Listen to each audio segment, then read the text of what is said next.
Muito bem, rapaziada, quarta-feira, dia 3 de dezembro, vamos aqui para a edição de hoje do Switch TV Show, uma edição um pouquinho mais rápida, né? Tenho um compromisso importantíssimo hoje à tarde, que eu não posso me atrasar, então eu vou gravar aqui rapidinho o Switch TV Show, porque temos algumas notícias muito importantes, né? Notícias essas que eu não poderia deixar de comentar com vocês. Então, vamos aqui para uma edição express do Switch TV Show. Hoje não estava programado ter Switch TV Show, hoje não ia ter. Só que por conta dessas notícias extraordinárias que saíram, né, sobre Chris Paul e sobre Giannis Antetokounmpo, estou aqui para gravar essa edição emergencial desse programa maravilhoso.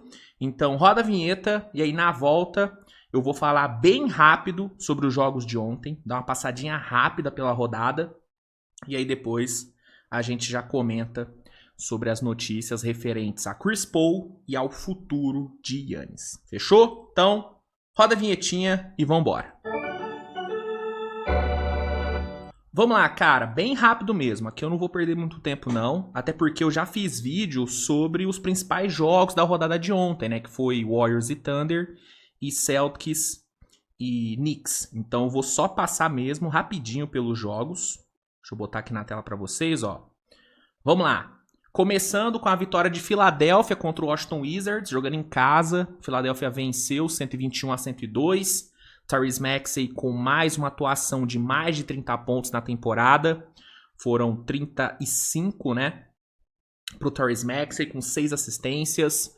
Maxey com seu 8º jogo de mais de 35 pontos na temporada. Só o Luka tem mais atuações dessa do que ele, né? Ele tem 8, o Luka tem 10. Então, assim, nível do Maxey é absurdo. E isso tudo só em 29 minutos, hein?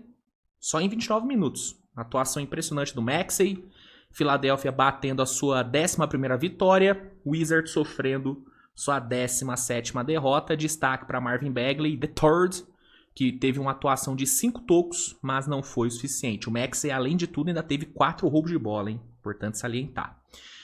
Na sequência, lá em Toronto, a gente teve o Raptors batendo o Portland Trail Blazers num jogo duro, jogo apertado, né? O Blazers fez um quarto período excelente, conseguiu pressionar bastante o Toronto, mas no fim, o Raptors conseguiu garantir o resultado, 121-118. Toronto volta a vencer, depois de uma sequência aí de derrotas. 15ª vitória do Raptors na temporada, a 8ª jogando em casa. E o Blazers, que teve o Avdija jogando muito, 25 pontos, 8 rebotes e 14 assistências, mais uma grande atuação do Avdija. Acabou que não foi o suficiente, mais uma derrota, 13ª derrota do Blazers. Destaque do jogo, além do Deni Avdija, Scottie Barnes, né? Jogaço, 28 pontos, 7 rebotes, 7 assistências, 2 tocos, 3 bolas de 3 para ele. Atuação muito completa do Scottie Barnes, que foi eleito o melhor defensor da última semana, né? Não foi? Ou do último mês? Última semana ou último mês, enfim. Ele foi eleito o melhor defensor do leste, né? Que saiu essa semana. Então, grande fase do Scottie Barnes e boa vitória do Raptors, retomando, né, o caminho das vitórias. Aí a gente teve Boston vencendo o Knicks, né? Eu já fiz um vídeo falando sobre esse jogo, então não vou me estender muito. Vitória importante lá no TD Garden, 123-117. Né? O Knicks começou o jogo melhor, abrindo uma boa vantagem. Só que aí o Celtics conseguiu retomar ali no segundo quarto. Jaylen Brown, Derrick White indo muito bem. No quarto período, o Knicks conseguiu pressionar, conseguiu encostar, depois de tomar um puta prejuízo no terceiro quarto, mas aí na reta final, Jaylen Brown apareceu muito bem junto do Derrick White, Jordan Walsh também conseguiu jogadas importantíssimas no final do jogo, roubos de bola, rebotes ofensivos, e aí o Celtics conseguiu sair com a vitória, 12ª vitória do Celtics na temporada, 7ª derrota do Knicks. Destaque do jogo foi o Jaylen Brown, 42 pontos para ele, mais uma atuação de mais de 40 pontos do Brown, fazendo uma temporada inacreditável de boa, jogaço do Jaylen Brown. Pelo lado do Knicks, destaque para o Mikal Bridges, 35 pontos, mas não foi suficiente. O Towns também fez um bom jogo, tá? 29 pontos, Mas, de resto, o Knicks deixou bastante a desejar. Não foi uma grande atuação do Knicks, não. Ao mesmo tempo que foi mais um ótimo jogo desse muito bom time do Boston Celtics. Aí a gente teve Minnesota vencendo o Pelicans no overtime, na prorrogação, 149-142. Jogo apertado, duro, jogo bem mais difícil do que deveria para Minnesota, né? Mas Minnesota conseguiu vencer.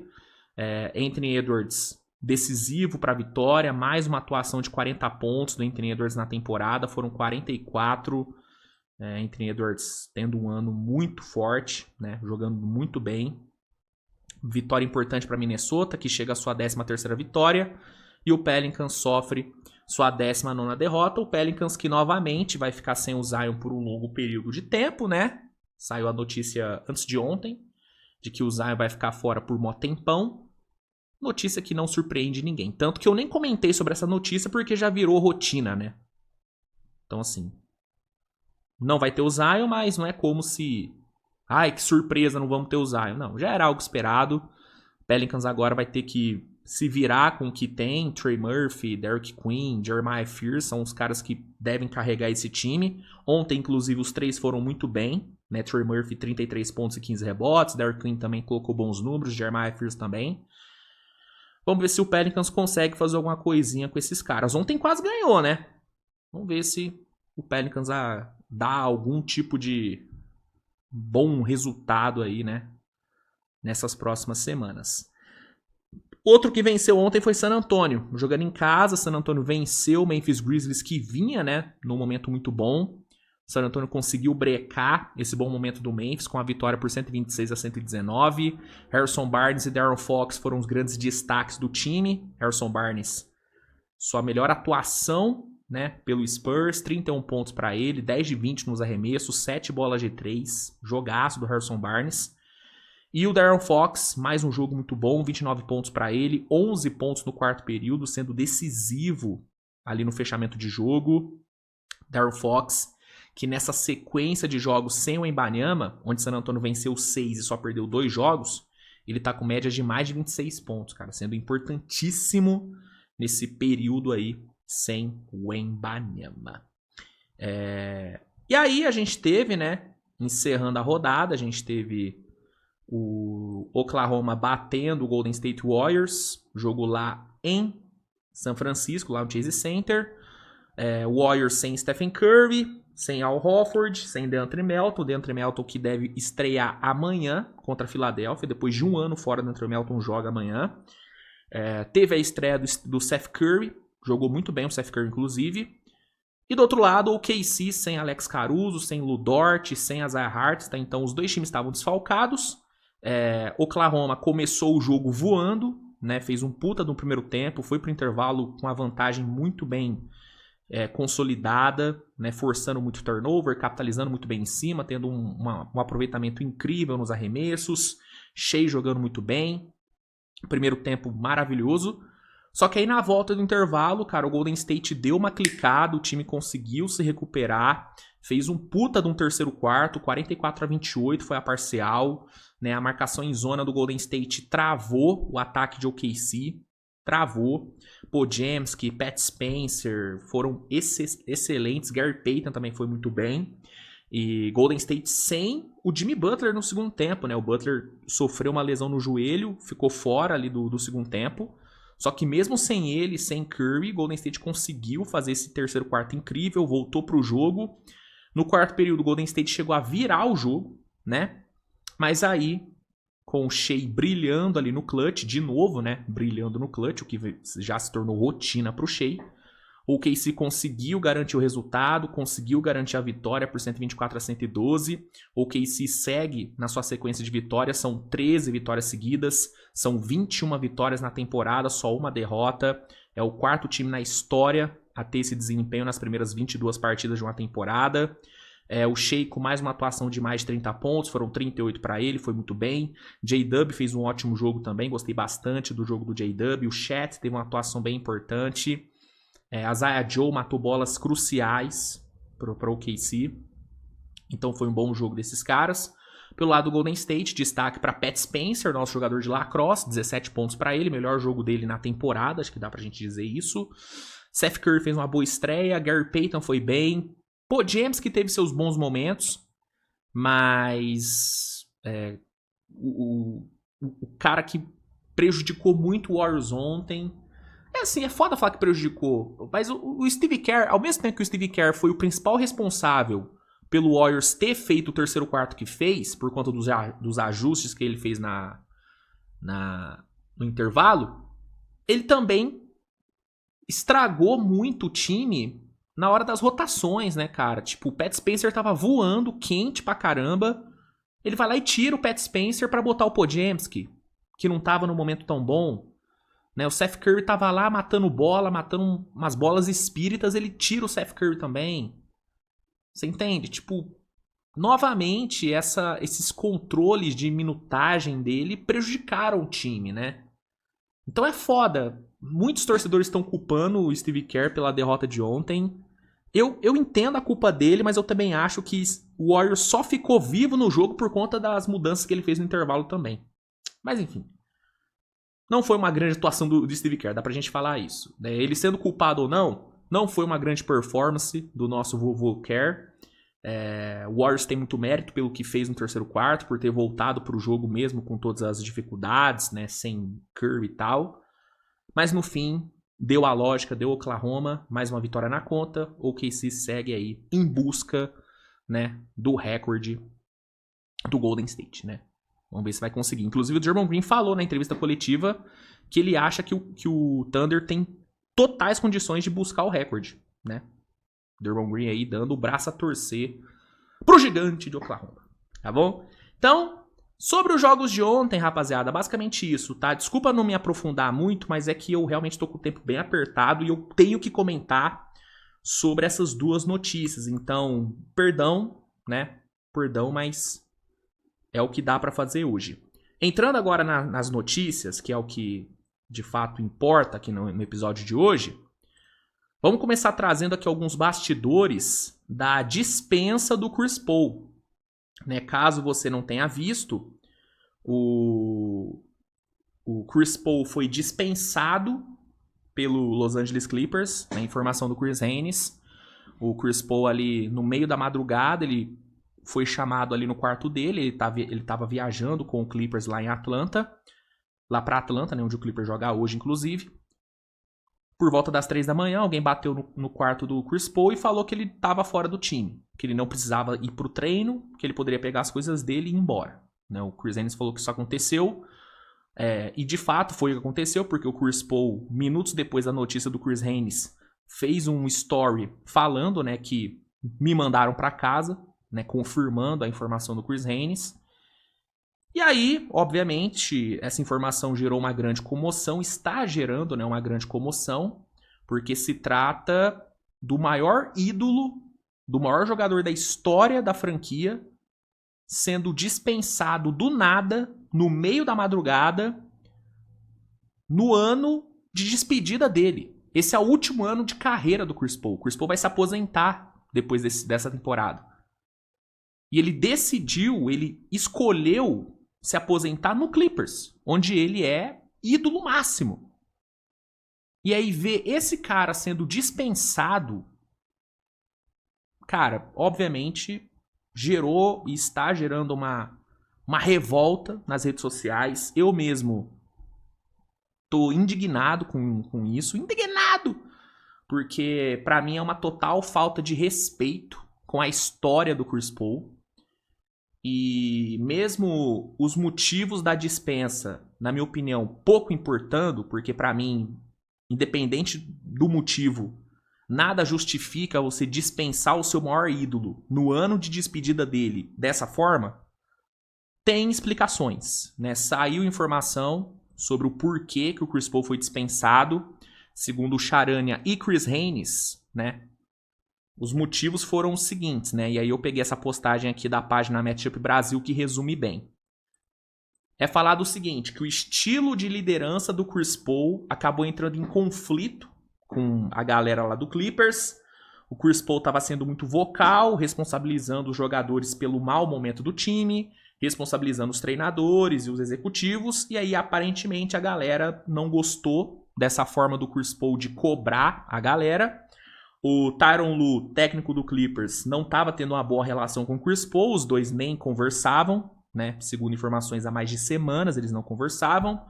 É reportado, né, que houve um episódio que o Chris Paul queria fazer uma reunião com o Tyronn Lue para discutir, né, algumas coisas que ele enxergava ali no time, e o técnico teria se recusado a fazer essa reunião com ele, né? Então tava um climinha meio de merda, e aí por conta disso o Lawrence Frank, que é o GM do Clippers, viajou para Atlanta e dispensou o Chris Paul, né? Então o que teria motivado a dispensa do Chris Paul teria sido as cobranças dele, a forma como ele vinha cobrando o elenco, cobrando a comissão, por conta desse momento que o time vive. E aí eu te pergunto, tá errado o Chris Paul? Vamos lá, você é o Chris Paul. Você é o grande ídolo do time, você é o maior nome da história da franquia, você é um cara que tem uma carreira brilhante, você é o Chris Paul, um dos maiores armadores da história, Hall da Fama e os carai. E aí você tá num time que você ama, que você escolheu estar pra encerrar sua carreira, e você vê esse time, cara, jogando de forma ridícula, perdendo jogos ridículos, não conseguindo competir. Você vê que tá tudo indo buraco abaixo. E aí você não pode reclamar. Você não tem o direito de reclamar. Você sendo o Chris Paul, você não pode reclamar. Desculpa, cara. Pra mim é uma loucura o Clippers dispensar o Chris Paul por conta disso. Assim, o estranho pra mim seria o Chris Paul não reclamar. O errado pra mim seria o Chris Paul ver o que tá acontecendo no Clippers e ficar quieto. Aí seria esquisito. Aí seria esquisito. Agora, o cara vê que tá tudo dando ruim, ele reclama e ele é dispensado por conta disso, mesmo tendo toda a história que ele tem. Desculpa, cara, pra mim é inacreditável isso ter acontecido. É lamentável isso ter acontecido e não tem a menor sombra de dúvidas. A imagem do Clippers perante a liga, franquias, jogadores, front offices, a imagem está completamente arranhada, completamente estragada. O Clippers que já fez sacanagem com o Blake Griffin, né?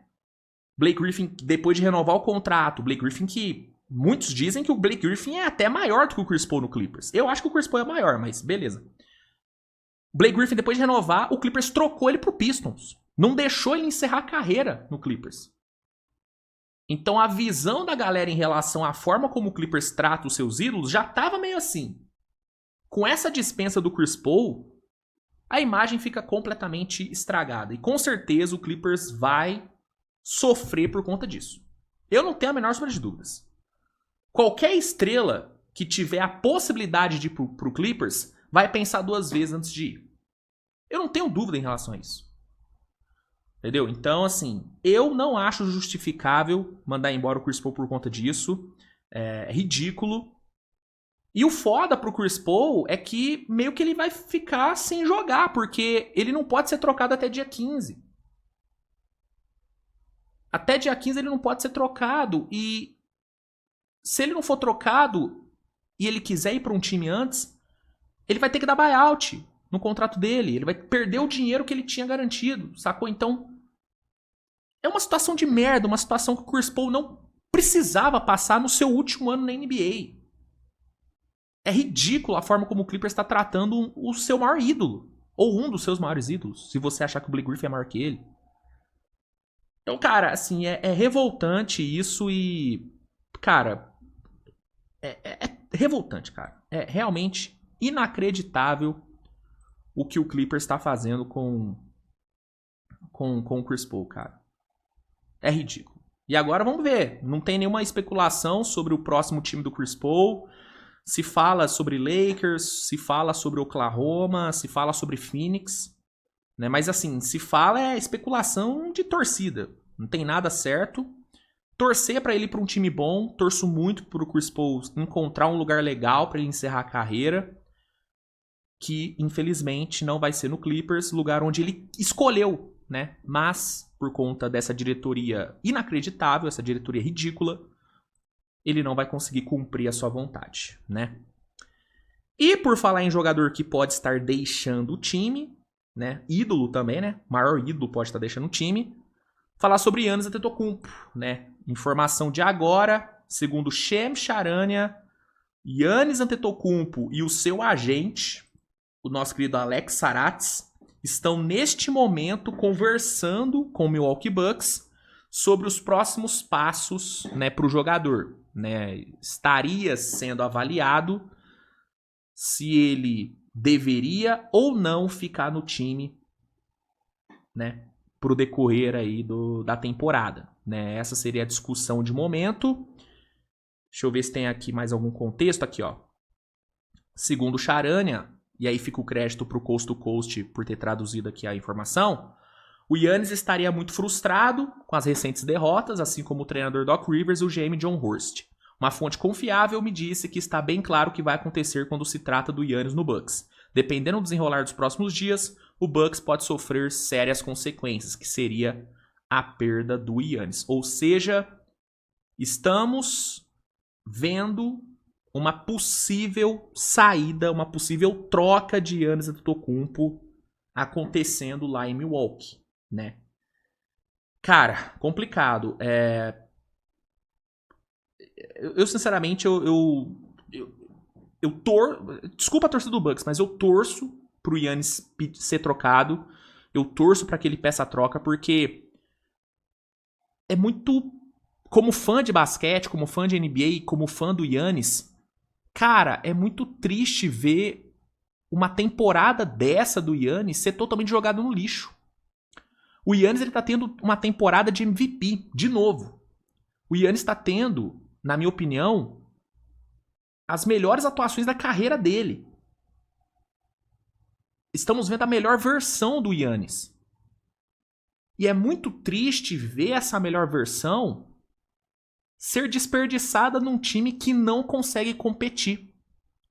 Num time que não consegue brigar com os melhores times da liga. É muito triste, cara. Então, por eu querer ver esse Giannis brigando no topo, eu torço realmente para que ele, nessa reunião, ele decida pedir troca. Eu torço para que isso aconteça. E sem a menor sombra de dúvidas, tem muito time de olho nisso. Né? O que vem sendo reportado, inclusive hoje o Brian Windhorst falou sobre isso, é o Knicks, né? Porque na off-season as informações foram de que o Giannis tinha o interesse de ir pro Knicks. O Windhorst até falou hoje, né, que o Giannis pediu troca do Bucks na off-season. E a troca só não aconteceu porque o Knicks meio que não tinha os ativos para fazer a troca acontecer. E aí a troca não rolou, mas o Giannis havia pedido para ser trocado e havia indicado que queria ir pro Knicks. E o Bucks teria ligado pro Knicks, perguntando o que o Knicks teria para oferecer pro Giannis. E aí o negócio não rolou por falta de ativos. Então o Knicks aparenta como uma opção. O problema da negociação com o Knicks é questão de financeira. Né? O Bucks está acima da Luxury Tax. Não, o Knicks está acima da Luxury Tax, se não me engano.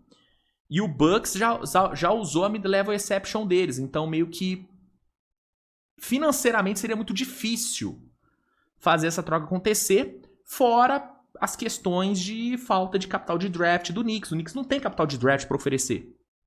O Knicks gastou tudo no Mikal Bridges. Então, financeiramente e até em termos de ativos, é muito difícil essa troca rolar. É muito difícil essa troca rolar. Então, eu não acredito muito ele indo pro Knicks agora, tá? O Lakers pode entrar nessa disputa. Inclusive, o Lakers tem a obrigação de entrar nessa disputa, né? Só que aí, para isso, teria que envolver o Austin Reeves. E aí vem a pergunta. Torcedor do Lakers, você troca o Austin Reeves? Eu, na hora. Sim. Se eu tenho a chance de ter o Giannis no meu time, tô pouco me fudendo com o Austin Reeves, com todo respeito. Manda o Austin Reeves, junta com o resto do salário, manda as piques que tem e pega o Giannis. É o que eu faria, né? Mas eu sei que tem uma ala da torcida do Lakers que não gosta da ideia de trocar o Austin Reeves, ainda mais com ele jogando do jeito que tá. Mas o Lakers tem a possibilidade de fazer essa troca acontecer.